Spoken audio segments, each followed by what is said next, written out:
Ada suatu pengalaman yang saya tidak bisa lupakan, yaitu pada saat saya akan mengajukan requisitur, artinya tuntutan sebagai jaksa, saya jatuh sakit, yaitu terkena usus saya, usus buntu, sehingga harus dioperasi, operasi usus buntu.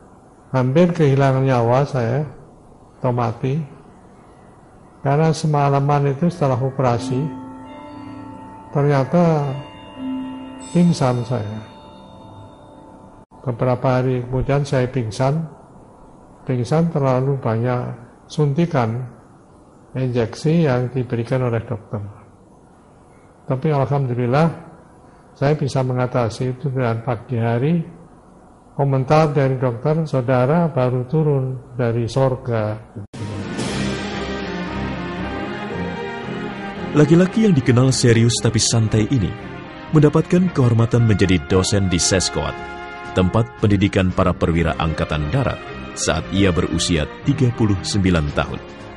Pada era yang sama pula, Ismail dipercaya sebagai asisten Hakim Ketua Mahkamah Militer Luar Biasa Kolonel CKH Ali Said SH untuk mengadili Dr. Subandrio dalam penyelesaian segi hukum pengkhianatan G30S PKI.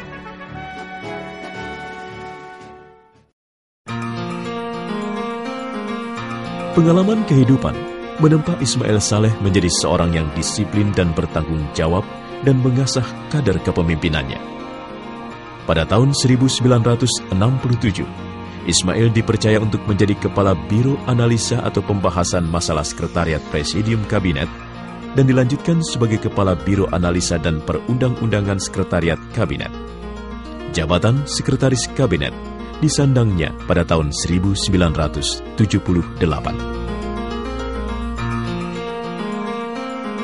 Kemampuan intelektualnya mempertinggi kepercayaan terhadap diri Ismail Saleh. Pada tahun 1979, Ismail diserahi tugas untuk memimpin Badan Koordinasi Penanaman Modal atau BKPM. Memang disertasi saya itu menyangkut penanaman modal asing. Di dalam disertasi itu sebetulnya ya memang banyak kritik tentang BKPM. Waktu saya datang ke BKPM dan menghadap Pak Ismail Saleh, ya masalahnya itu hanya mengenai soal sekitar tentunya prosedur itu ya. Saya kira tadinya mau dimarahi, tetapi ternyata tidak.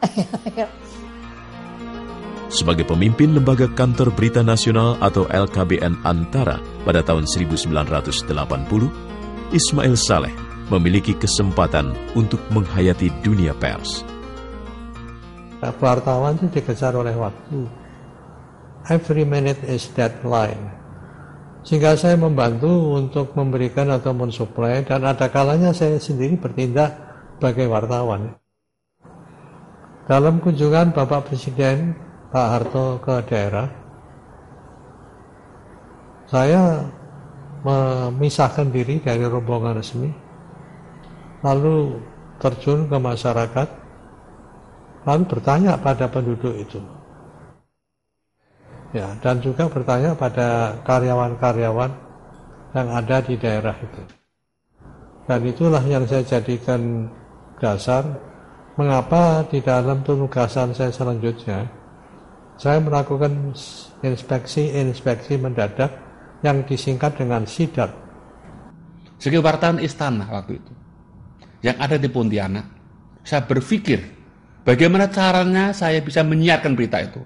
Waktu itu agak tabu. Seorang presiden, Pak Harto, ditulis, dikritik atau mendapat keluhan dari rakyat. Saya berpikir, saya tulis begini, Presiden Soeharto menyatakan prihatin akan nasib transmigran di Kalimantan Barat dan menegaskan, sama sekali pemerintah tidak bermaksud memindahkan kemiskinan dari Jawa keluar Jawa.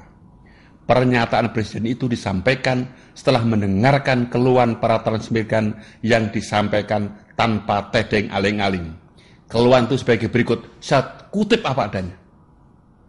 pegawai seknek, staf seknek, bertanya pada saya, Parni, apa kamu tidak dimarahi Pak Ismail Saleh?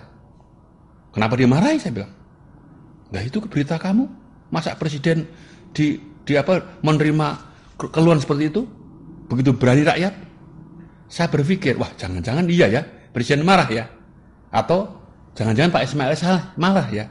Saya ketuk pintu beliau. Saya bilang, lapor Bapak. Kenapa?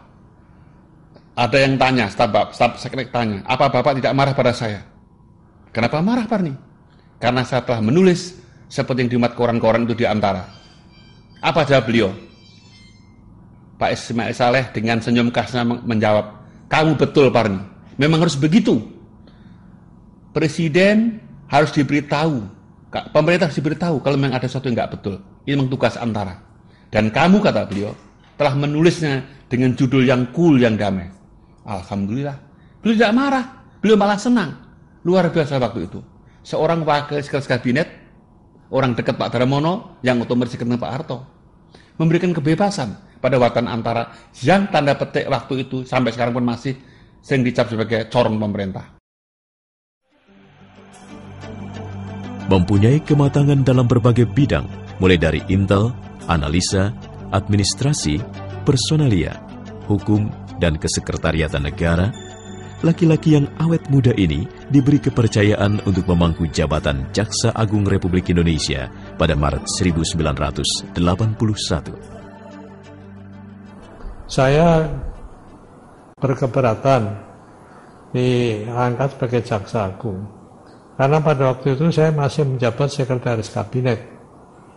Dan bagi saya, karier sampai sekretaris kabinet sudah cukup lah. Tapi karena Bapak Presiden pada waktu itu, Bapak Soeharto, meminta dengan sungguh-sungguh agar mengganti Ali Said yang sudah capek. Komentar saya, kalau capek, semua orang capek, Pak. Mungkin Bapak sendiri juga capek. Jadi saya berani pada waktu itu mengungkapkan pendapat saya. Tapi Pak Harto juga lalu berubah suaranya. Ini bukan masalah capek, tapi masalah penyegaran. Nah, kalau masalah penyegaran, saya tidak bisa menolak lagi. Tentu ya tidak baik kalau saya lalu mengatakan, sekarang ini semua orang tidak segar, Bapak pun juga tidak segar, itu tidak baik. Gitu. Jadi saya batasi karena suara dari Pak Harto berubah menjadi suara yang seakan-akan seperti militer. Gitu. Karena saya seorang militer dan pada waktu itu saya juga sudah berpangkat Letnan Jenderal tahun 81. Jadi saya terima dengan catatan bahwa akan saya laksanakan tugas itu sebaik-baiknya. Sebagai Jaksa Agung, Ismail Saleh terkenal dengan inspeksi mendadaknya ke berbagai kantor kejaksaan negeri. Suatu saat pernah beliau inspeksi di suatu kejaksaan tinggi.